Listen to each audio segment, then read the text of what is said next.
Well, the story of Oakhurst is very interesting. It was built in 1848 by Francis Hurt, Hurt, the same guy that... that lived in Aldermaslee and built the wall, yes. Now, as you know, a ley line runs from the wall through this room and then onto Oakhurst House, but in the other direction, it runs all the way up to Aldermaslee Hall and through the middle of the room that Francis Hurt used as his study. Now, as far as this cottage is concerned, it's probably a coincidence that it was built on a ley line, but regarding Oakhurst, it's no coincidence at all that Francis Hurt deliberately had Oakhurst built so that it straddled the ley line. Oh. So, are there any bizarre or spooky stories from Oakhurst? So as far as we know, not from Francis Hurt's time, but in the 1870s, when Francis Hurt's son sold Oakhurst to another local notable family, the Johnsons, that's when things began to get really interesting. Now, the Johnsons were fascinated by the idea of living on a ley line, so much so, in fact, that Johnson's uncle leased Aldermaslee Hall from Francis Hurt's son. So you had the strange situation of one family who were desperate to live on a ley line and another family who were frantically fleeing away from whatever power was contained within that same ley line. Okay. God, I had no idea. Well, I am something of a local historian, as I'm sure you can see, and I've done lots of reading about Shining Cliff Woods. So, do you know how it panned out for the Johnsons? Well, I've heard the stories, yes. Go on. Make me believe.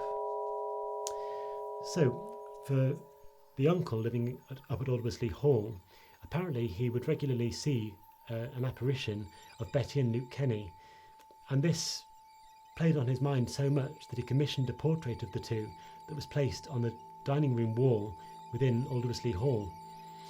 Now, it may just be tragic coincidence, but apparently whenever that painting has been moved, unexplainable things have happened to those who've moved it. I know I certainly wouldn't want to move that painting. Really? Oh, yeah, it's a residential school now, isn't it? It is, yes. That's a story in itself. Oh, really? Another time, maybe. The stories are, well, disturbing, shall we say. Okay, so Oakhurst then. Yes. So Johnson was fascinated by the idea of the ghostly connections of the woods, and in fact he reported seeing an apparition of three men that would walk through the gardens of Oakhurst House during the middle of the day, quite unlike what we normally think of when we imagine a ghostly apparition. Now, over time, the repetitious nature of this apparition began to intrigue, or you could say light his imagination, ignite his consciousness perhaps, so much so that in 1894 he commissioned a chapel to be built on the side of Oakhurst House. He would spend hours in the chapel every day in silent prayer and meditation. He died just a year later. Whoa, was that in the fire? No, so the fire was many years later, and in fact, as far as we know, Johnson died in ordinary, unremarkable circumstances, and indeed his widow continued to live at Oakhurst House for many decades until her death on the eve of the Great War. Right. Wow. Well, I mean, that is fascinating stuff. I suppose this would be the perfect moment for us to go and see Oakhurst House then.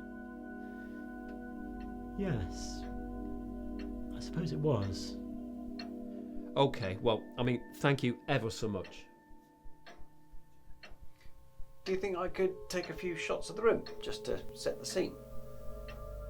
Yes, of course. Help yourself. John, let me show you the way to Oakhurst. It's just near here. That would be great, thank you.